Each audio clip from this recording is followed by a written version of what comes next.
नमस्कार, मैं स्नेहा थवाइट, सहायक प्राध्यापक समाजशास्त्र, नवीन शासकीय महाविद्यालय नवागढ़, जिला जांजगीर चांपा, छत्तीसगढ़। तो आइए हम आज का विषय स्टार्ट करते हैं। हमारा आज का विषय है निजीकरण, जिसे प्राइवेटाइजेशन भी कहते हैं। यह एमए द्वितीय सेमेस्टर के थर्ड पेपर का हिस्सा है। तो आइए हम निजीकरण का अध्ययन करने से पूर्व इससे संबंधित कुछ महत्वपूर्ण बातों को, इसके उद्भव को जान लें। सन 1991 में नरसिम्हा राव की सरकार के समय भारत में एक नई आर्थिक नीति आई थी, जिससे भारत की अर्थव्यवस्था को एक नई दिशा प्रदान की गई थी। यह दिशा उदारीकरण, निजीकरण एवं वैश्वीकरण एलपीजी मॉडल के रूप में संपूर्ण देश में आर्थिक सुधारों के रूप में लागू की गई थी। इसी आर्थिक सुधार का एक रूप, एक भाग है निजीकरण।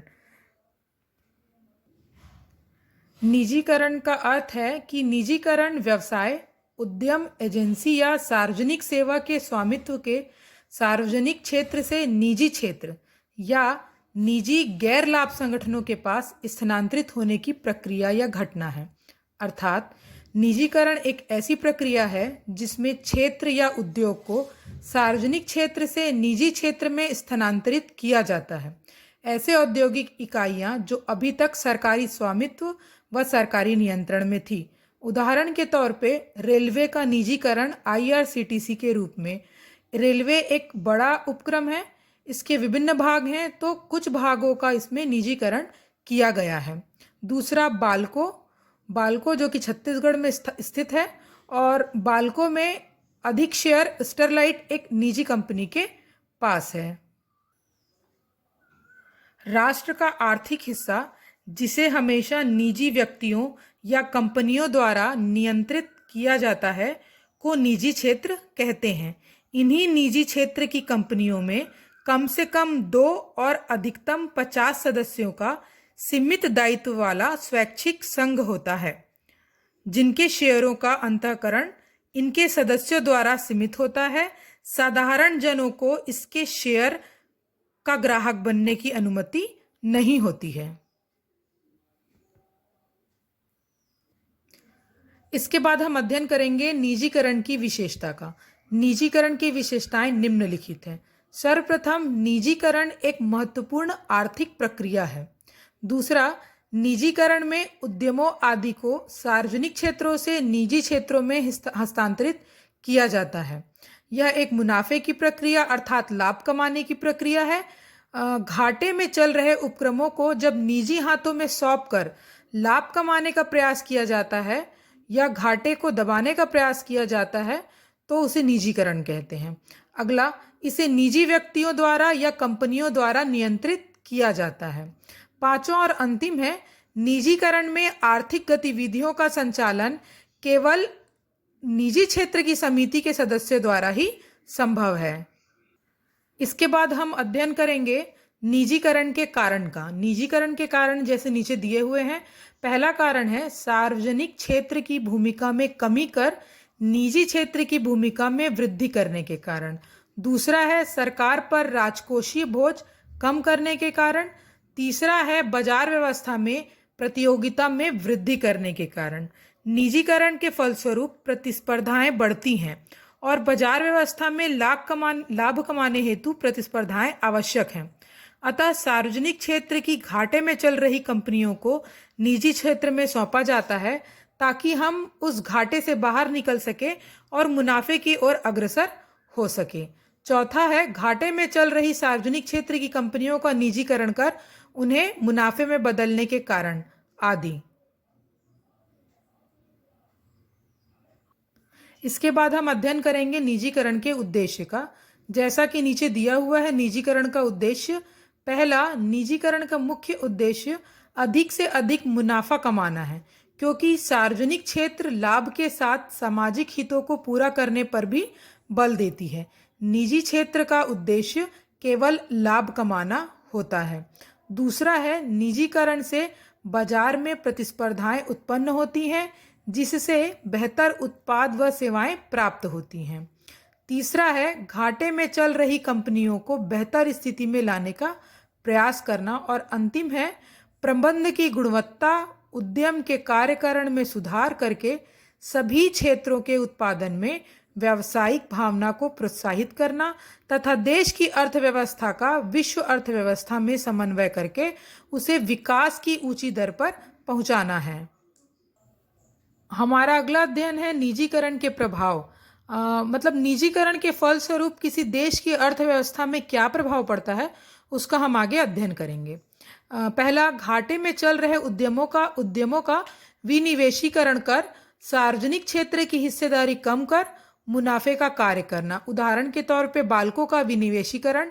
जैसा कि आपको ज्ञात होगा कि बाल्को का 51% शेयर स्टरलाइट के पास है और 49% शेयर सरकार के पास है। दूसरा, कई कंपनियां लाभ की दृष्टि से निजी क्षेत्र में निवेश कर रही है क्योंकि निजी क्षेत्र की प्रबंधन कुशलता, निजी क्षेत्र में सेवाओं और उत्पादों की गुणवत्ता अच्छी रहती है। तीसरा, कंपनियां बाजार को प्रभावित करने वाले कारकों का अधिक सक्रियता से मुकाबला कर सकती है। चौथा है, अपनी वाणिज्यिक आवश्यकताओं की पूर्ति अधिक व्यावसायिक तरीके से करने के लिए। पांचवा है, निजीकरण से सरकारी क्षेत्र की उद्यमों की सरकारी नियंत्रण भी कम होगा और निजी कंपनियों को अपेक्षित निगमित शासन की प्राप्ति हो सकेगी। इन प्रभावों को देखते हुए सरकार कई सार्वजनिक उपक्रमों को निजीकरण कर निजी हाथों में सौंपने के पर विचार कर रही है। अंतिम है निजीकरण के लाभ। निजीकरण के लाभ निम्नलिखित हैं। पहला, निजी क्षेत्र में प्रतिस्पर्धाएं अधिक होती हैं जिससे बेहतर सेवाएं, बेहतर उत्पाद की प्राप्ति होती है। दूसरा है, निजी क्षेत्र में कुशलता को बढ़ावा दिया जाता है, अर्थात व्यक्ति की योग्यता के आधार पर निजी क्षेत्र में भर्ती होती है और उन्हें अपने रेपुटेशन बनाए रखने के लिए उनकी उत्पाद, उनकी सेवाओं को बेहतर बनाने का प्रयास किया जाता है। अगला है, प्रतिस्पर्धा होने के कारण सेवाएं एवं उत्पाद गुणवत्तापूर्ण होते हैं। निजी क्षेत्र में भ्रष्टाचार की कमी रहती है।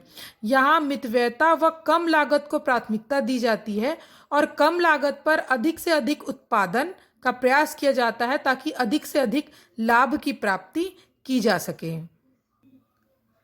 जिस तरह निजीकरण के प्रभाव सकारात्मक है, निजीकरण की अनेक विशेषताएं हैं, उसी तरह निजीकरण के कुछ नुकसान भी हैं।